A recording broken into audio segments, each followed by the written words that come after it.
first movie surrounds two friends who end up having no mouths on their faces for the strangest of reasons. The movie opens with two women, Sarah and Putri, working late at the office. For a short while, the two work in silence, and then suddenly, Putri throws a paper ball at Sarah to get her attention. The two women engage in friendly conversation about K-drama, work, and their plans for the evening. Putri tells Sarah that, although she is not done with her work, she is ready to leave the office and will finish up the proposal she is working on from the comfort of her home. Eventually, the two women agree to head home together, but before they are able to do so, they are approached by their boss, Benny. After exchanging pleasantries, Benny tells Putri that she would have to work overnight because he needs her help completing a campaign that is due early the next day. In response to this, Putri politely tells Benny that she is currently working on something urgent that is also due the next day. In a bid to proffer a solution and get in her boss's good graces, Sarah offers to stay behind and help Benny complete the campaign. However, Benny suggests something else. In the end, it is agreed that Sarah will take over the proposal Putri had been working on and finish it up at home, while Putri stays behind to help Benny. This agreement upsets Putri because she had been looking forward to going home, but she grudgingly copies the proposal into a flash drive and hands it to Sarah. When all is settled, Putri heads out to have dinner first, while Sarah packs up and leaves. On the way home, Sarah realizes that she left the flash drive Putri gave her on her desk. Since the proposal is due early the next day, Sarah has no choice but to return to the office to retrieve the flash drive. By the time Sarah re-enters the office building, Putri has joined Benny in his office and is already working on the campaign. As Sarah walks down the hall, she hears Benny offer Putri a position as a junior manager in the company, and this causes her to stop dead in her tracks. The news of a possible promotion excites Putri, but her joy is cut short when Benny approaches her and tells her there is a condition attached. The condition is that, to get promoted, Putri would have to accompany Benny home and spend the night with him. Unable to comply with Benny's request, Putri excuses herself and runs out of the office. To avoid being seen, Sarah hides herself while watching the scene unfold. The next day, everything appears to be normal at the office. Everyone is at their workstation, carrying out their duties, all except Putri, who is nowhere to be found. When the clock shows that it is past 10 and there is still no sign of Putri, Sarah puts a call through to her. At around the third ring, Putri enters their shared cubicle and acts like everything is normal, claiming she is late because she overslept. Moments later, Sarah is terrified to find that Putri's lips are not visible on her face. Sarah attempts to explain this to Putri and the other workers present, but no one else appears to see anything out of the ordinary. Choosing to shift her focus, Sarah pulls Putri aside to discuss the events from the night before. During the conversation, Sarah encourages Putri to speak up about the sexual harassment she suffered at the hands of Benny, but Putri vehemently refuses and walks away, confirming that she would rather stay silent. Later, an overly ambitious Sarah decides to take matters into her own hands by confronting Benny herself. In Benny's office, Sarah makes it clear to her boss that she intends to blackmail him. She tells him that the only way he can keep her quiet is to promote her to the role of a junior manager. At first, Benny plays along, but he later confronts Sarah with the harsh reality. He tells her that she has no proof and that he has the justice system in his pocket. He also points out that he has the upper hand and can even fire her if he wants. Faced with the harsh realization that she is powerless, Sarah leaves Benny's office. When she returns to her desk, we see that Sarah, just like Putri, has no lips on her face, indicating that she has also been silenced. At the end of the film, the two women share a knowing look. In the second movie, the year is 2003, and China is being ravaged by a strange infection that has an incredibly high mortality rate. The Chinese government is not aware of the existence of the strain pathogen. Instead, they think it is regular pneumonia. The movie opens with a female patient who dies in the operating theater and is wheeled out immediately. In the next scene, Lee, a zealous doctor, meets with his mentor and the director of the hospital where he works, Dr. Su. Lee says he lost 3 patients that week, and he suspects they were not suffering from regular pneumonia as the test results claim. Dr. Su brushes aside Lee's suspicion, saying that losses are inevitable in the medical profession. Later that day, Yi, another doctor at the hospital, who looks up to Lee, gives him a few words of encouragement and advises him to go home. Not satisfied with the answers he had gotten, Lee sneaks into the hospital at night to investigate. While snooping around, Lee discovers that the death records of certain patients have been ripped. He also learns that Dr. Su is hiding the actual number of victims who have died as a result of this strange infection. Back at home, Lee watches a televised interview featuring the Minister of Health and Dr. Gong, a specialist in epidemics. During the interview, the two highly placed officials assure the public that the infection is under control, maintaining that there is nothing to worry about. The next day, Lee confronts Su about covering up the death toll, and Su tries to justify his actions, stating that he and the hospital would come under fire if he did not.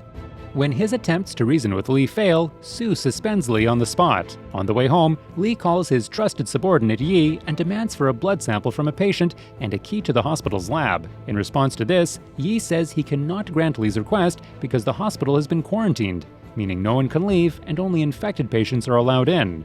At home, Lee is visibly troubled to the point that he barely pays attention to the words of his wife, who tries to inform him of the nationwide panic that the infection has brought on. That night, Lee hatches a plan to help him gain entrance to the hospital. First, he takes a cold bath, fully clothed, and then proceeds to take a walk out in the cold.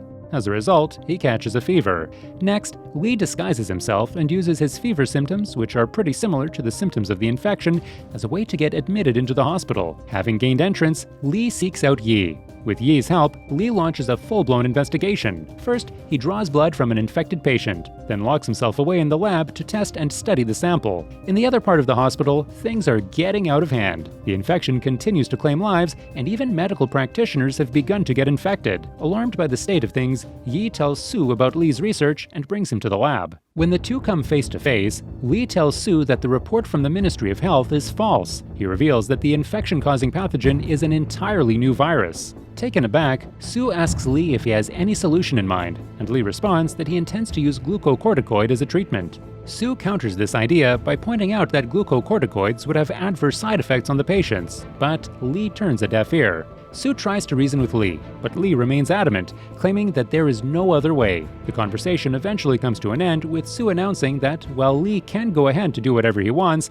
none of the patients at his hospital would use the glucocorticoid treatment. In the next scene, Lee returns home for the first time in a week and is confronted by his angry wife. He explains the situation to her and tells her he is traveling to Beijing to inform the necessary authorities. This leads to an argument between the couple, but Lee is determined to do what is right. At the hospital, Su busies himself with finding an alternative treatment method. Eventually, he settles for serum therapy and stands by his decision not to use glucocorticoid. True to his word, Lee travels to Beijing and manages to get an audience with Dr. Gong, the national specialist in epidemics, just before a press conference. Lee shares his findings with Gong and suggests that the glucocorticoid treatment be used in extreme cases. Upon returning home, Lee learns that his wife has been infected and is receiving treatment in Dr. Su's hospital. At the hospital, Lee demands that his wife be treated with glucocorticoid, but Su stands his ground and opts to use serum therapy. The serum therapy works, and Lee's wife makes a full recovery. When everything dies down and the hospital management learns that Dr. Su had been covering up the death toll,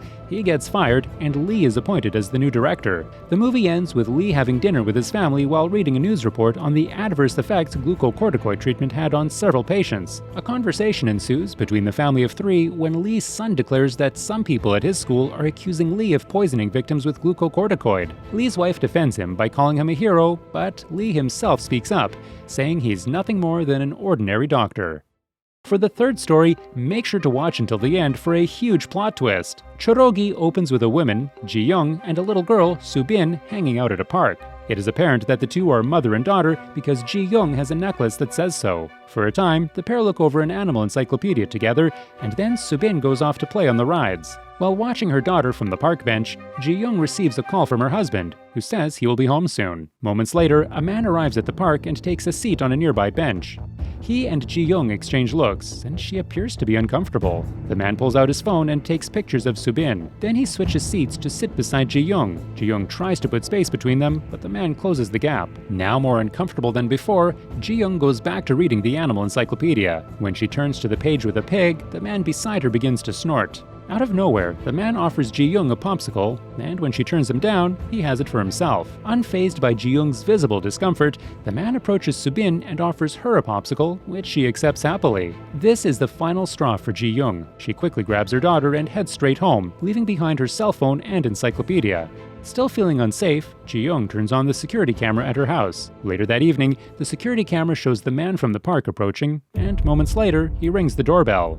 Subin races towards the door, assuming that her father has returned, but before she can undo the lock, Ji-young stops her. Now in panic mode, Ji-young takes Subin to a room and asks her to stay there until she is asked to come out.